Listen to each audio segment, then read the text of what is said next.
And Napoleon made one, he called for the execution of somebody, and it was a huge turning point. And when it was mentioned to Talleyrand that Napoleon has made, this is a crime, Talleyrand said, no, it is worse than a crime. It is a stupid blunder.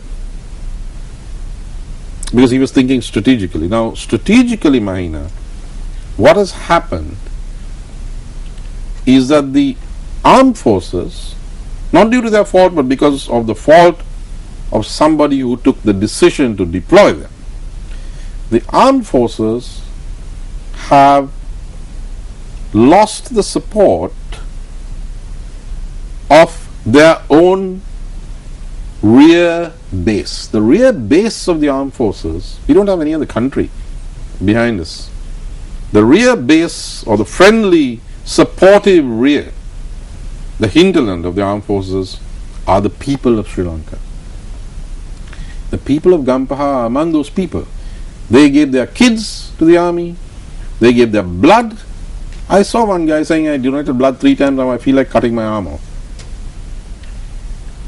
This was the support base of the Sri Lankan armed forces. Somebody who decided to send them in fully armed unleashed a unit of the Sri Lankan armed forces against a segment of the support base, the rear, the safe and friendly supportive rear area of the Sri Lankan armed forces. That is a strategic blunder of the first order.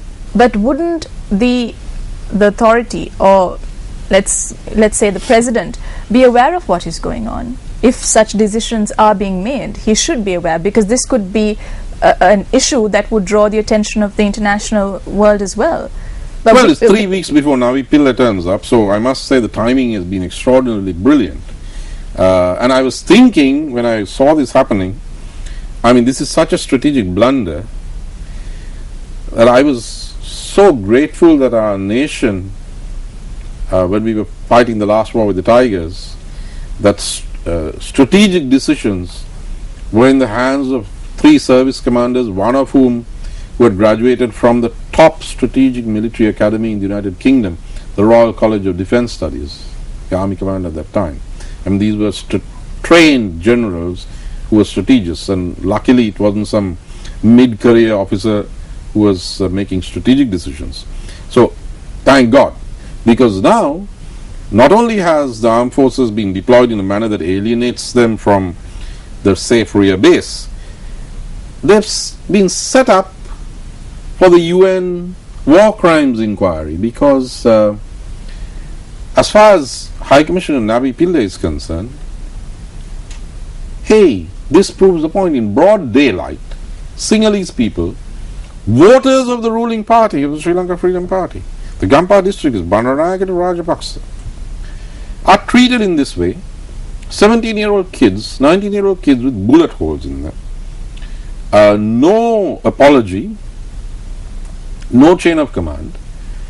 And if this happened in broad daylight in a single area to Sinhala Buddhist and Sinhala Christian people, she must be thinking, and she will say, what would not have happened in the last phase of the war?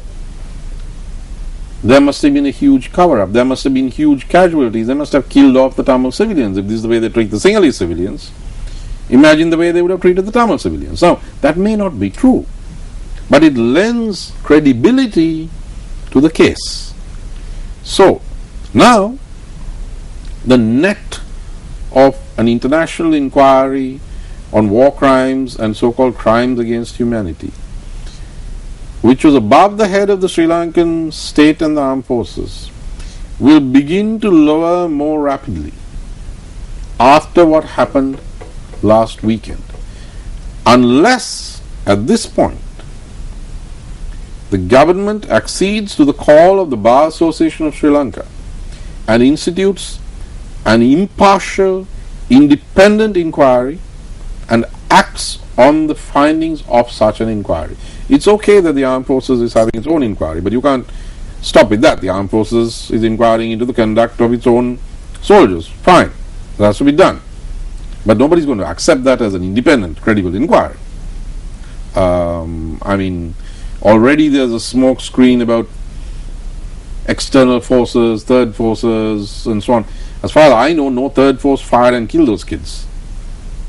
So the question will be raised in Geneva, because I know I have debated not only with High Commissioner Navi Pillai but with her predecessor Louis Arbour, so I know how this works. And we prevented a war crimes inquiry in 2009. Now they are going to say, if this is what happens to school kids in the south demonstrating for water, going looking for their mothers, then what would have happened to the Trincomalee 5 in 2006? What would have happened during and after the war? What would have happened in Martale in 1989-90 at St. Thomas's College, Martale? All those questions come up, and the worst kind of propaganda gets reinforced. If it's 3 in Gampa, maybe it was 130,000, as Francis Harrison says. I don't believe it. I believe it was between 7 and 15. The body count at the end, and we don't know how many were Tiger combatants, how many were killed by the Tigers. That's my belief. But that's not the way it's going to play in Geneva and internationally. And if we don't show that we are capable of a serious, independent inquiry and justice on this issue in Gampaha, we will reinforce the strong argument for an international UN inquiry into the war. And it'll be very difficult to stop that. I mean, we can tell them not to come here, but then we are not in compliance with the UN resolution. That takes it to the next level. So this has been not only a crime against the people, but a crime against the armed forces itself by whoever took the decision to deploy heavily armed troops in a civil conflict. So that brings me to my earlier question, Doctor, where the decision was taken, but is this decision taken without the awareness of the Minister of Defense, who is the President of the country, who will have to face all of this international pressure that is exerted on Sri Lanka? I'm glad you're pressing me on this. I wasn't trying to dodge it. I'm glad you're pressing me on this. Look, my reaction is twofold. One is as somebody who has who's a political observer, commentator, analyst, and who has known Mahinda Rajapaksa from 1999, somebody who delivered the D.A. Rajapaksa Memorial Lecture in 2004 before he was a candidate, and also as a political scientist who looks at how things happen in other countries. Now, the Mahinda Rajapaksa that I have known, he's no saint, but he's a guy who's going into provincial council elections, and he's just done something very smart. He's got Dayasri Jayasekara over, and he's looking for a big win. He'll probably get it. But I don't think that at the commencement of an election campaign, he's going to want Sinhalese Buddhist boys to be shot in Gampa. It doesn't make sense. And he's a guy who likes to talk, and I mean, he can convince people, and so dialogue is what he kind of does. And the second thing is, there's Mr. Bassel Rajapaksa, for whom those people voted. Now, I don't know whether he'd want his voters shot either, which is what happened. So I wonder, did he take the decision? He is the Minister of Defense, but I think the jury is still out. My hunch would be that he didn't. Now, then the political scientist in me starts kicking in. And then I think, well, there are parts of the world, not most parts which are democratic, but there are parts of the world in which there's a thing known as the deep state. It's been talked about in decades ago in Turkey. It's cleaned up now. Pakistan, where the defense authorities or the defense bureaucracy have a view of national security which is totalitarian. They think everything is a threat to security, and they sometimes come into decisions which constitutionally they are not mandated to do. And then they react in that way. Now, the senior police superintendent, I think, was saying something about a negotiation where the secretary to the Ministry of Defence was involved in this water thing. So I was asking myself, where does he come into this? I mean, this water, this Gampaha, what is the Defence Ministry doing in this matter? And, you know, there's a saying in English that if you're a hammer, every problem looks like a nail. So, I mean, if you're a soldier and a bureaucrat who's been managing the military, I mean, if you're military people, then you're a hammer. So everything looks to you like a nail. It looks like a security problem.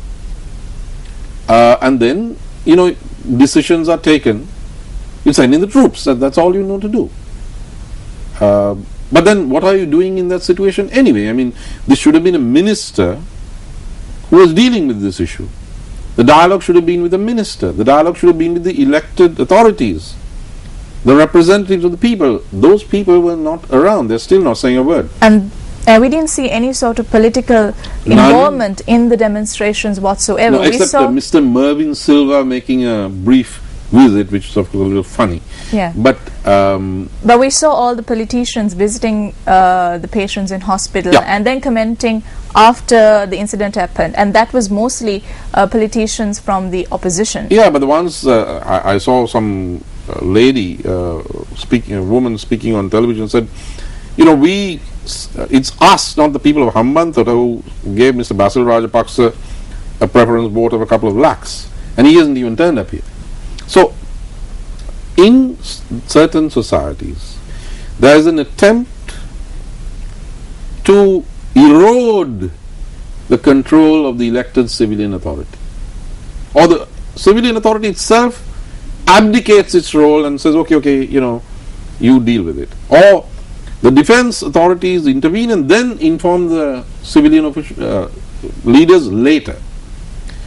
So the civilian authorities, the elected leaders, are turned increasingly into a human shield and a human face. That was the situation in Pakistan, where the veto on certain decisions was taken by the defense establishment, and the civilian authority was just a counterweight. That is beginning to change, but there may be some who think that Sri Lanka is Pakistan. It's not. It's not. And certainly the people of Gampaha and the people of Sri Lanka should not be addressed, as I saw they were addressed yesterday on television, as if they are behind barbed wire and manic farm. We are not.